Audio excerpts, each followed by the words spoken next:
Oi, gente, aqui é o professor Thiago de História e estou aqui para dar uma dica que envolve dois conceitos. Um deles eu já trabalhei com vocês em sala de aula, devem se lembrar, né, sobre o etnocentrismo, e um outro que talvez pode ser novidade, que se chama anacronismo.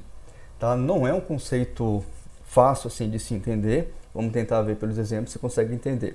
Ó, a palavra anacronismo, a parte principal dela vem do prefixo ana com cronos, mais o sufixo ismo, tá? Crono, então tem a ver com cronologia, o titã Cronos, né? Então é tempo, tá? Cronos aí quer dizer tempo. Ana quer dizer voltar para trás, tá? Meio redundante, tá? Mas é voltar para trás, ou contrário, estar contra. Então voltar no tempo, estar contra o tempo, né? Não estar no seu devido tempo, o que? Uma ideia ou uma coisa. Tá bom? Então nós temos algumas dessas definições, algo fora do seu tempo, algo que é representado que não está de acordo com o seu tempo, né? Ou uma ideia que está sendo, é uma ideia de um julgamento, né? Cujo conteúdo pertence a um tempo, mas está sendo aplicado em um outro momento histórico, tá? Às vezes com séculos de diferença. Então vamos ver alguns exemplos do anacronismo, quando que aparece, porque pode ter, sim, uma questão do Enem que vai exigir uma interpretação para você identificar anacronismo, tá? E mesmo assim, se tiver esse conceito em outro momento, para você entender o que é anacronismo. Então vamos lá. O anacronismo, ele é considerado por alguns historiadores da escola dos análises, tá? Como o Lucien Febvre, como o grande pecado que um historiador pode cometer.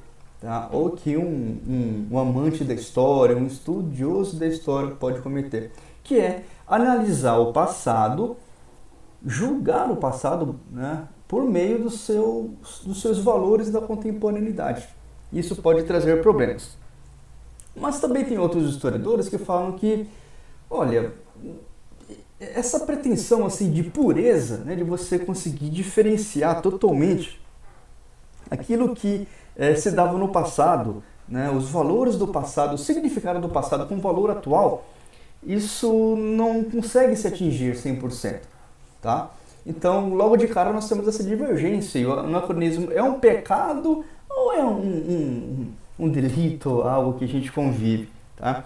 Então, mais importante é a gente conseguir identificar o anacronismo e aí a gente vê se vai querer cometer ou não. Tá bom? Então é ter controle sobre a situação, buscar ter controle. Nem sempre a gente consegue. Então vamos lá. O primeiro deles é um anacronismo cômico, que você pega uma coisa de uma época que é bastante utilizada em peças publicitárias, tá? Como por exemplo Dom Pedro II, Dom Pedro I usando um óculos. Tem uma imagem aqui que é um ótimo anacronismo, né? Aqui o Zeppelin Hindenburg, ele pegou fogo em Nova York um pouco antes da Segunda Guerra Mundial. É que tem pessoas filmando o acontecimento, né? Que é algo que hoje seria bem provável que isso ia acontecer, né? Mas é impossível isso acontecer dessa forma porque na época, na década de 30 do século 20, não existia celular, tá? Então, só que isso é interessante para chamar a atenção de uma peça publicitária, tá? Então isso aqui é um anacronismo, mas não é um pecado, porque a intenção dele, né, está claramente assim de ser dirigida. Um outro exemplo disso é os Flintstones, tá? Porque na Idade da Pedra não se tinha automóvel, não se tinha carro, né? Então nem andava, o motor não era o próprio pé. E também, seres humanos e dinossauros nunca conviveram. Tá? Vamos lembrar que os dinossauros morreram milhões de anos antes por causa do asteroide que atingiu a Terra. Tá? Então, a gente tem poucos mamíferos que viviam na época dos dinossauros. Né? Basicamente, os nossos parentes mais antigos, aí, os ratos. Tá? Então, não tinha nenhum macaco na época dos dinossauros. Né? Quanto mais o ser humano. Então, aí é um anacronismo, né, dirigido, digamos, que está sendo usado com o objetivo, né, de sensibilizar, de fazer piada, né, de fazer graça, né, de chamar atenção. Está conseguindo, então beleza, isso aqui não é pecado. Mas tem outros que vêm de uma ignorância, tá? No sentido de desconhecimento. Tá? Então não sabe que mistura elementos de temporalidades diferentes. Tem exemplos também aqui, ó. Por exemplo, um anacronismo que tem a ver com o tempo e o espaço. Olha essa imagem aqui. Isso aqui é uma pintura de Laurence Alma-Tadema, de 1868, que está tentando retratar uma situação típica da Roma Antiga, tá?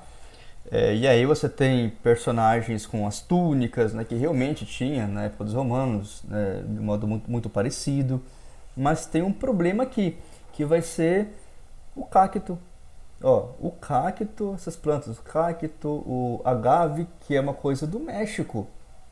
É o agave do México. Então, isso aqui é impossível de ter existido na época romana porque a América não tinha sido descoberta. Então havia um isolamento geográfico, né, dessas plantas que estavam no Novo Mundo, na América, e não na Europa, né? Então era impossível.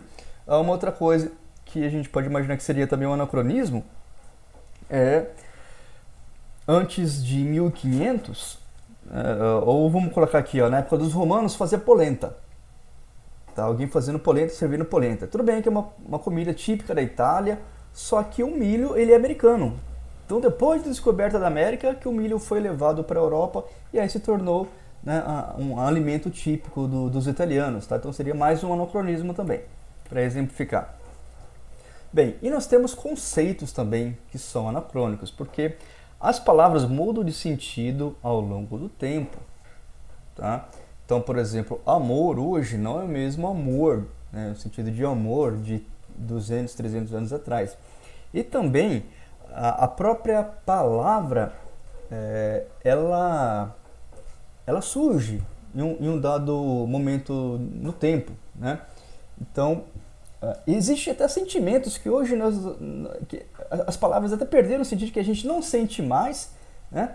E há certas sensibilidades que nós temos hoje que antigamente não tinha. Então essa é uma graça, digamos assim, de se estudar a história, né? Que você vê como que o homem pode ser diferente ao longo do tempo, né?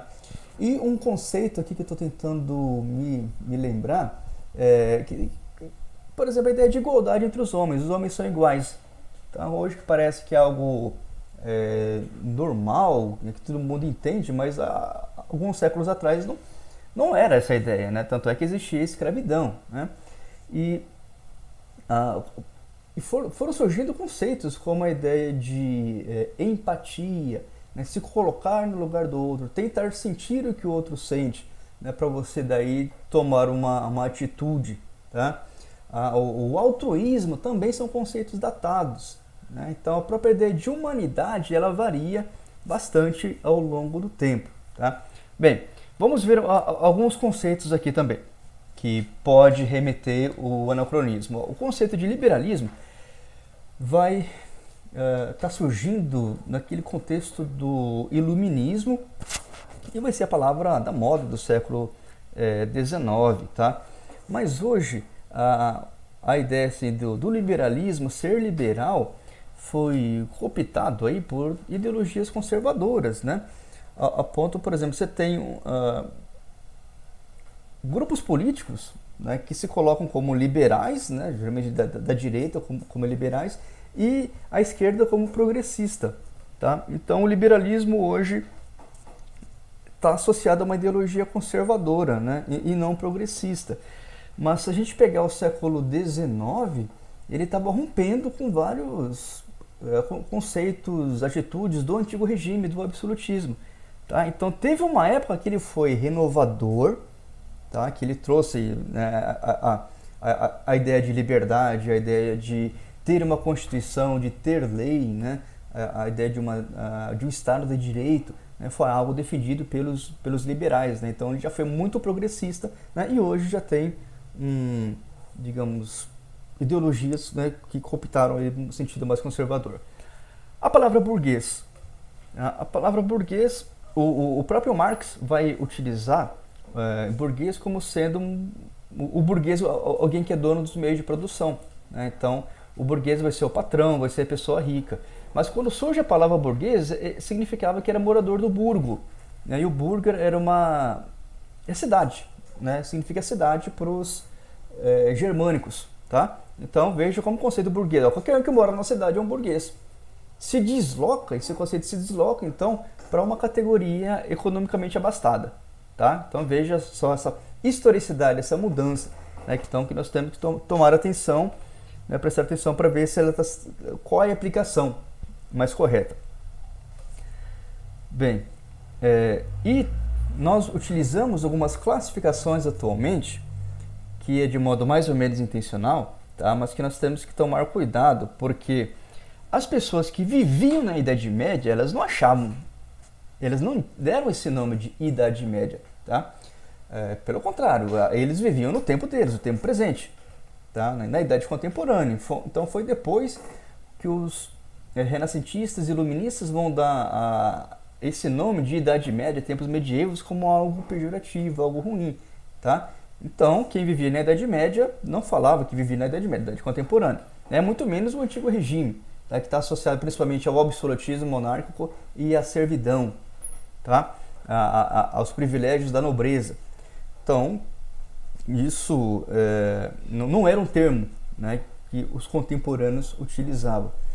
Tampouco o Brasil colônia, tá? Porque a ideia de Brasil, né, de uma nação brasileira, não era compartilhada por todos que viviam no território português, né? Se falava mais propriamente, digamos, até tem gente que defende que o termo correto não é usar Brasil colônia, sim América Portuguesa, tá? Porque o Brasil já foi tratado como um estado de Portugal, tá? Ou simplesmente a colônia de portuguesa, a colônia portuguesa na América, já que Portugal tinha colônia na África, na Ásia, tá? Então, o termo Brasil colônia nós utilizamos, mas com esse devido cuidado, tá? Porque as pessoas que viveram antes da independência do Brasil, né, não se reconheciam todos como brasileiras, brasileiras da colônia, tá? Mas sim o português de São Paulo, o português do Maranhão, o português do Rio de Janeiro, tá? Então temos essas nuances para tomar cuidado também. A palavra fascista, que surgiu na década de 20, se expandiu na década de 30, né? É um fenômeno tipicamente italiano, europeu, né? E hoje é utilizada como categoria acusatória pela esquerda, né? Para atacar pessoas autoritárias ou ideias que eles não concordam. Então, ô seu fascista, tá? Do mesmo falou, ô seu comunista. A direita faz, né? Então temos que tomar cuidado, né? Que essa palavra aí pode ser anacrônico porque não é o mesmo fascismo que nós vemos, como são faladas, né? Utilizar o termo fascista hoje, não a rigor as mesmas características do fascismo italiano, tá? Então temos que tomar cuidado com a utilização, porque está utilizando o conceito de uma época em outra, que às vezes pode ser interessante para a gente fazer o debate, fazer a comparação, tá? Mas sempre, né, com a devida ressalva. Ó, um conceito como casamento. O casamento, o amor. Então hoje está associado ao amor romântico burguês. Lembrando que a própria ideia de romantismo, né, surge no século XIX, tá? Que surge que é de cunho individualista, ou seja, duas pessoas, dois indivíduos resolvem, pela sua liberdade, sua própria consciência e outras coisas não concordam, né, não controlam, né, se casar. O casamento, alguns séculos atrás, era um negócio de família, né?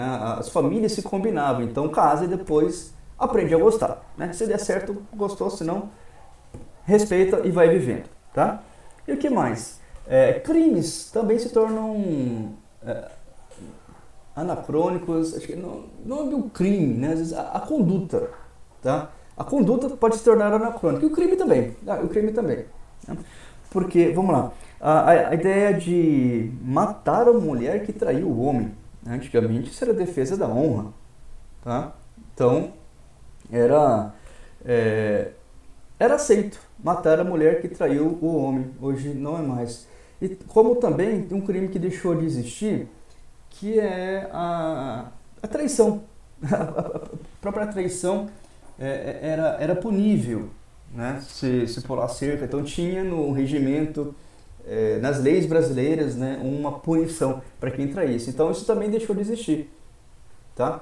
Então Por que deixou de existir? Ah, porque essa ideia já não pertence mais ao próprio tempo, tá? As pessoas têm direito de romper o contrato e até mesmo fazer coisas, né, digamos assim, que não estão no contrato, mas que podem gerar o rompimento do contrato, né? Enfim, o Estado tem coisas mais importantes para fazer do que cuidar da vida íntima das pessoas, né? Então essa ideia do Estado controlar a vida íntima das pessoas se tornou anacrônica. Tudo bem? Bem, o que mais nós temos aqui? Ó, essa imagem também que remete ao anacronismo, porque a coroa ela foi inventada em uma determinada época. Ó, lembra os imperadores romanos? Não usavam coroa. No máximo das representações era folha de louro, tá? Então, a própria coroa surge no momento. No caso aqui, o Carlos Magno, que é do século IX, por aí, quando ele reinou, né, quando ele se tornou imperador do Sacro Império Romano Germânico, não existia coroa. E aqui ele está sendo retratado com coroa. Tá? Então há um erro, né, anacrônico nesse sentido, porque depois que os reis vão usar coroa. Algumas pessoas acham que os índios de hoje têm que ter a mesma cultura, a mesma postura de 500 anos atrás. E quantas influências eles já não sofreram, né? Como a nossa cultura interferiu na cultura dele. Então a cultura também é dinâmica, né? Logo, é uma postura anacrônica alguém achar que o índio tem que ser aquela pessoa que vive apenas da caça e da pesca e é de uma agricultura rústica quando muito, tá? Porque não dá mais.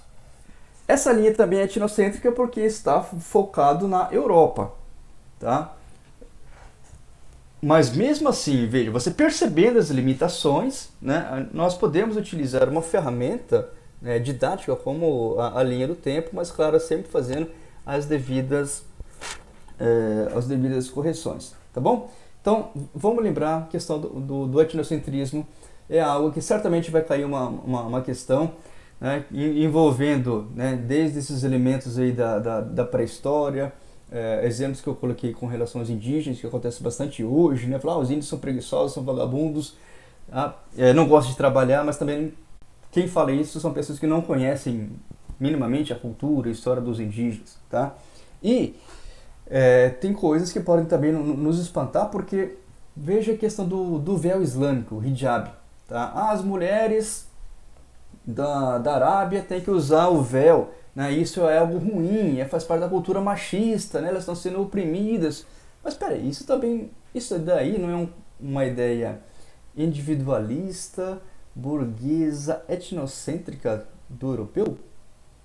Né? Então nós também temos que tomar cuidado, porque algo que parece evidente para nós, para um outro grupo não vai ser tão evidente assim. É normal nós gostarmos mais da nossa cultura, porque estamos acostumados com ela e precisamos defender os nossos valores, senão os valores também vão desaparecer. Tá? É normal, então, cada cultura ser um pouco etnocêntrica.